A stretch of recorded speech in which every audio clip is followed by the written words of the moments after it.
নিজের পছন্দের প্রেমিকাকে বিয়ে করবে বলে বাসা থেকে বের হয় প্রেমিক সুমন, কিন্তু ভাগ্যের কি নির্মম পরিহাস, সেই প্রেমিকাই তার বয়ফ্রেন্ডকে সাথে নিয়ে হত্যা করে প্রেমিক সুমনকে। নিখোঁজের পর সুমনের বাবা থানায় একটি অপহরণ মামলা দায়ের করে এবং ঘটনার 7 দিন পর সুমনের মরদেহ উদ্ধার করে পুলিশ।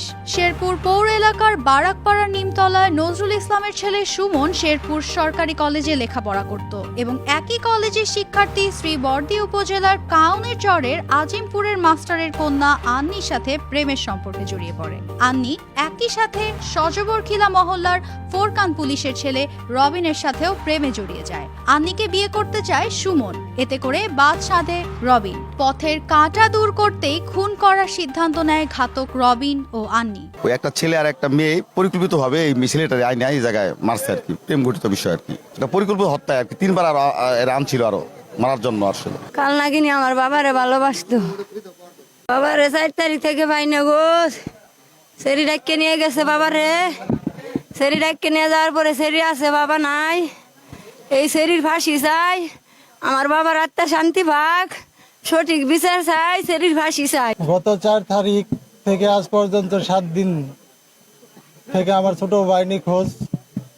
অনেক খোঁজাখুঁজি করার পরেও আন্নি নামের মেয়ে এবং ছেলে উত্তরা হাসপাতালের পিছনে নিজের বাড়িতে মেরে উঠোনের নিচে পুঁতে রাখছে।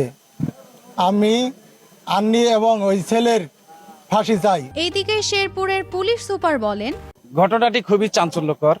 গত 4 তারিখে নজরুল ইসলাম নামে একজন ভদ্রলোক, উনি একটা জিডি করেন যে তার ছেলে সুমন সে হলো নিখোঁজ। বিকাল 5টায় সে বের হয়েছে, আর বাসায় ফেরেনি। আমরা সেটার উপরে কাজ করছিলাম, কিন্তু আমরা দেখলাম যে সর্বশেষ সে ময়মনসিংহ তাকে ট্রেস করতে পারি। আমরা জানতে পারি যে আন্নি নামে একটা মেয়ের সাথে হলো তার প্রেম ছিল। পরে উনি আরেকটা অভিযোগ করেন, এই আন্নি, তার বাবা, মা, এই 3 জনকে আসামি করে তার ছেলেকে গুম করা হয়েছে এরকম। আমি গতকাল এই অভিযোগটা পেয়ে থানায় মামলা রুজু করি এবং আন্নি এবং তার বাবাকে হলো অ্যারেস্ট করি। আন্নির দেয়া তথ্য মতে আজকে আমরা হলো 2টো টিম পাঠিয়ে রবিন নামে যে ছেলেটি এই ঘটনার সাথে জড়িত তাকে ময়মনসিংহ থেকে গ্রেপ্তার করি, ময়মনসিংহ জেলা পুলিশের সহায়তায়।